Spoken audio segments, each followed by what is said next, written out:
Greetings. Today is Holy Thursday. It is Thursday in Holy Week. We are days away from the celebration that is Easter, the celebration of Jesus' resurrection.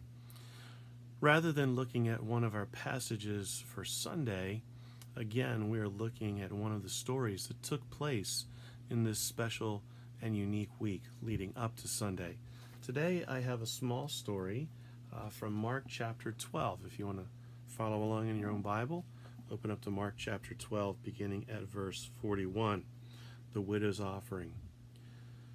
Jesus sat down opposite the place where the offerings were put and watched the crowd putting their money into the temple treasury. Many rich people threw in large amounts, but a poor widow came and put in 2 very small copper coins, worth only a few cents. Calling his disciples to him, Jesus said, "Truly I tell you, this poor widow has put more into the treasury than all the others. They all gave out of their wealth, but she, out of her poverty, put in everything, all she had to live on." Now, this is a familiar story to many. We have Jesus hanging out in the temple courts, and he seems to be watching the offering box, or at least he's close enough to notice what is going on. Mostly what he sees are the rich folks being very obvious about their giving. Takes you back to what Jesus says about giving in Matthew chapter 6. Don't let your left hand know what your right hand is doing. I guess these folks didn't get that memo. But there was one who was different. The big givers didn't merit comment from Jesus, but a poor widow did. And for what? 2 small coins. What I have here is a very small coin. Years ago, a friend gave this to me, and this is a widow's mite, which is believed to, which is recovered from over in the Holy Lands and struck at the time of Jesus. You can see it is tiny. It's not even, or it's barely the size of my fingernail here. Just a tiny little piece here. And if you could see close enough, there's some markings on here. There seems to be a little laurel or bit of wheat. It's hard to tell. There's some Greek letters on here. It's really quite interesting.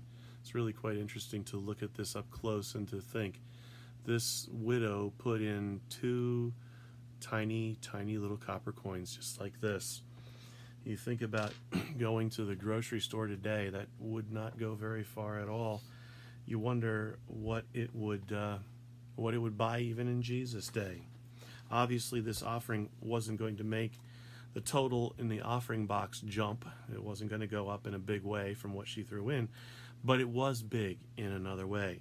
This offering was all that she had, and as such, its value, though tiny in terms of monetary value, was huge in terms of trust. What this offering demonstrated, and note here, it was only between the widow and God. Jesus was in a unique position to notice. What it demonstrates is total trust on the part of the widow toward God, putting in everything, as Jesus describes, means totally relying on God for whatever need might arise.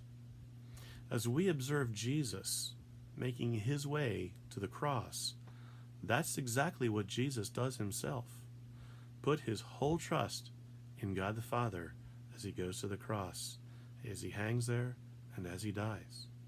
In word and deed, Jesus teaches trust. Are we listening? Are we listening completely? In our prayers today, let us pray that God will deepen our trust in him, and let us continue to pray for an end to the coronavirus. The prayer I have selected to close today is from our United Methodist hymnal and is called The Sufficiency of God. Take a moment to quiet your heart and let us pray together.